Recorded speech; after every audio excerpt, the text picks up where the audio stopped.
नाचने वाली से शादी। दिनेश एक बार अपने दोस्त अमर की शादी में उसके गांव गया।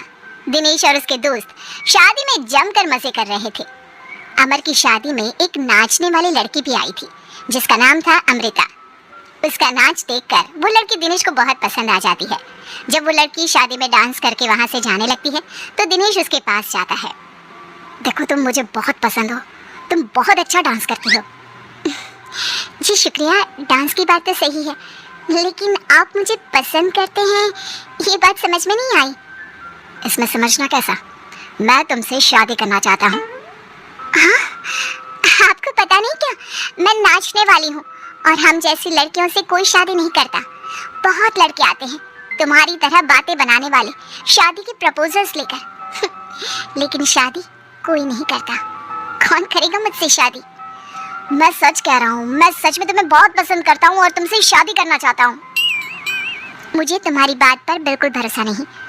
अगर तुम सच में मुझसे शादी करना चाहते हो तो अपने माँ बाप को साथ में लेकर आना। मैं तुम्हें यहीं इसी गांव में मिलूंगी, ये मेरा पता है। शादी होने के बाद दिनेश अपने घर लौट आता है। अपनी माँ के पास जाकर कहता है, माँ, मैं अमृता नाम की एक लड़की को बहुत पसंद करता हूँ, उससे शादी करना चाहता हूँ। अरे बेटा, लेकिन ये अमृता है कौन? किसकी बेटी है? कैसा घर बार है, कुछ बताओ भी। बस सीधे आकर शादी की बात कर रहे हो। वो क्या है ना, वो लड़की एक नाचने वाली लड़की है। मेरे दोस्त अमर की शादी में मैंने उसे नाचते हुए देखा था। क्या? नाचने वाली लड़की? नहीं नहीं नहीं, नाचने वाली लड़की को हम अपने घर की बहू नहीं बना सकते। लेकिन माँ, मैंने उससे वादा किया है, मैं उसी से शादी करूंगा। वादा करने से पहले अपने माँ बाप से पूछना जरूरी नहीं समझा? किसी भी नाचने वाली को ऐसे शादी का वादा करके चले आए? लेकिन पापा, एक बार आप उससे मिल तो लीजिए, क्या पता आपको भी वो पसंद आ जाए। दिनेश के माँ और पापा दिनेश और अमृता की शादी के लिए तैयार नहीं होते। एक दिन दिनेश के मम्मी पापा अपने गांव से बाहर कहीं जा रहे होते हैं। तभी अचानक से एक गाड़ी वाला दिनेश के पापा के स्कूटर को टक्कर मारकर चला जाता है।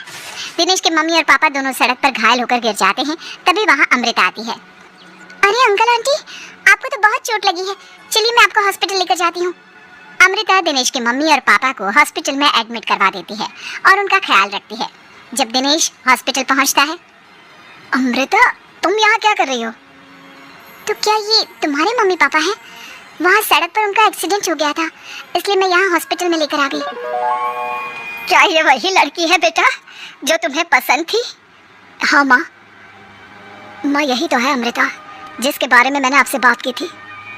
हमारी सोच गलत थी। ये लड़की तो बहुत अच्छी है और हम तुम्हारी इससे शादी करवाने के लिए अब बिल्कुल तैयार हैं। इसके बाद दिनेश और अमृता की शादी हो जाती है। अमृता एक नाचने वाली थी और इसलिए वो किसी भी तरह की आवाज पर नाचना शुरू कर देती। एक दिन जब वो किचन में खाना बनाते वक्त झूम झूम कर नाच रही थी। अरे बहू, तुम यहाँ किचन में खड़ी होकर डांस क्यों कर रही हो? यहाँ कौन सा गाना बज रहा है? मम्मी जी, वो कुकर की सीटी का म्यूजिक है ना, बस उसी पर डांस कर रही थी। आप भी सुनिए ना, कितना अच्छा म्यूजिक है। अरे अब कुकर की सीटी पर कौन डांस करता है? अजीब नाचने वाली बहू मिली है। माना दिल की अच्छी है, लेकिन कुकर की सीटी पर भी नाचती है। भगवान भला करे।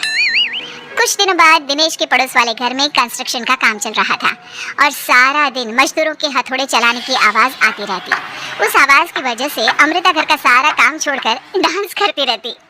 ये देखकर दिनेश के पापा कहते हैं, बेटा, तुम नाचने वाली बहू तो ले आए, लेकिन ये तो हथौड़ों की आवाज पर भी डांस करती है। और बेटा, अपने घर का काम बिल्कुल छोड़ दिया है, सारा दिन बस मजदूरों के औजारों की आवाज पर डांस करती रहती है। कल मैंने एक गिलास पानी मांगा था तो मुझसे कहती है, पापा बाद में देती हूँ, अभी तो डांस कर रही हूँ मैं, डिस्टर्ब मत करो। माँ पापा, आपकी बात सही है, अमृता के ऊपर तो डांस करने का नशा कुछ ज्यादा ही सवार हो गया है। लगता है इसके पुराने काम का भूत इसके सिर में फिर से घुस गया है। अरे लेकिन बेटा, हम क्या करें? अब ये पूरा दिन इसी तरह नाचती रहेगी तो कुछ अजीब नहीं लगेगा? एक दिन दिनेश और उसका परिवार जंगल में पिकनिक मनाने जाने का प्लान करता है। दिनेश, उसकी पत्नी अमृता और माँ बाप चारों मिलकर जंगल में पिकनिक मनाने पहुंच जाते हैं। लेकिन तभी वहां पर जंगल के लोग उन्हें घेर लेते हैं। अरे क्या मुसीबत है ये? कौन है ये लोग? ये तो हमें जिंदा जलाकर खा जाएंगे। अब हमें कौन बचाएगा? सही कहती हूँ माँ, ये तो जंगली लोग हैं, ये हमें जिंदा नहीं छोड़ने वाले। अरे डरने से बेहतर होगा कि हम अपने आप को बचाने का कोई उपाय सोचें। तुम्हारा क्या है, तुम तो नाचने लग जाओगी। तुम्हारा दिमाग भी काम करता है और तुम्हारे तो पैर भी काम करते हैं। अरे माँ, ये लड़ने का वक्त नहीं है, हमें कुछ सोचना पड़ेगा। अब सोचने से कुछ नहीं होने वाला, ये जंगल के लोग हमें पका कर खा जाएंगे। वो जंगली लोग दिनेश और उसके परिवार के हाथ पैर बांधकर उन्हें मारने की तैयारी करने लगते हैं, लेकिन उससे पहले वो आग जलाकर जोर शोर से नाचते हैं। उन्हें नाचता देखकर अमृता के अंदर की नर्तकी भी बाहर आ जाती है और वो पेड़ से बंधे बंधे ही जोर जोर से अपने पैरों से ठुमके लगाने लगती है।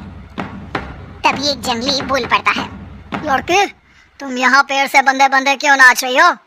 क्योंकि मुझे तुम जंगलियों से ज्यादा अच्छा डांस करना आता है।